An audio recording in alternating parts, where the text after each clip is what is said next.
Hey everybody, Charles with KnottHead Custom Sawing and Fabworks here. We cut a lot of cookies here. On this pallet you see approximately 400 to 425 Monterey Cypress cookies. These cookies will be attached to a wall, so the wall ends up looking like a big giant stack of logs. In this video I'm going to show you how we cut these cookies on our Wood-Mizer sawmill. First things first, we need to cut the logs into blocks. You could really cut your logs any length you'd like and stand them up. We chose to cut these ones approximately 32 inches long. We remove any of the loose bark so that we don't have to pick up little tiny pieces after we cut. I use my skid steer and a grapple bucket to pick up each of the logs and stand them up on the mill. I put the larger ones in the back and the smaller ones in the front.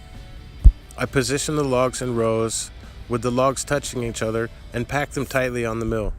I do the back row first, ensuring that the logs are packed tightly one up against the other. When I'm getting the logs into position, I screw them down to the 2-inch thick boards I have placed on the bottom of the mill. I make sure that the logs are packed tightly and touching each other. Here you can see where I put the screws in at the bottom of the logs, driving them in like a toenail. I use 2.5-inch long Kreg screws because they're easy to drive and they have a big washer head on them so they don't just go right through the log. I double check that all the logs are tight one up against the other, and then I start cutting. I cut slow the first couple passes. I use approximately 4 to 6 screws per log depending on the size. You may get some that want to wiggle back and forth a little bit. As you can see here in this video, I'm using a board to put pressure against one that's moving that I didn't get screwed down quite good enough. We remove the cookies as we cut until we get down low, then we leave them stacked on top to add a little bit of weight on top of the logs. After we finish cutting, we stack all the cookies on top of the pallet. It really is that simple.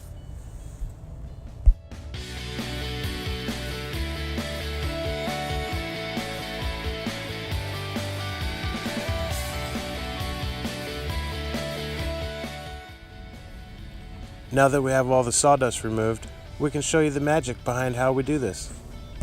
Like I said earlier in the video, each log gets 4 to 6 screws holding it down to the 2x material that's on the bed of the mill. Each screw gets driven in about 1 inch from the bottom and at an angle, like as if you're toenailing something. Here, all I'm doing is removing the screws that hold the last cookie down to the 2x material so they can be added to the pallet. You can see that there's no shortage of screws, and you have to make sure that you use a screw with a washer head on it so that it doesn't just bust right through the bottom of the log. I've found over the years that the 2.5-inch Kreg screws that have the washer head and the blue coating on them drive in very nicely and hold very good. Setting up to make cookies this way isn't really difficult. You just have to take the time to set everything up and get your logs packed tightly on the mill. The big thing to remember is to get them nice and secure so they don't start wobbling back and forth and cause your blade to bind up. If you decide to cut cookies this way, they sure add up quickly. If you have 32-inch long pieces and you cut them 1.5 inches thick, 20 pieces at a time, you end up with a pallet of 400 cookies in no time. It's actually quite simple and easy to do. You just have to take the time to set it up correctly. If you have any questions at all about how I cut cookies like this, feel free to send me a DM. I'm always happy to help. And thanks for watching.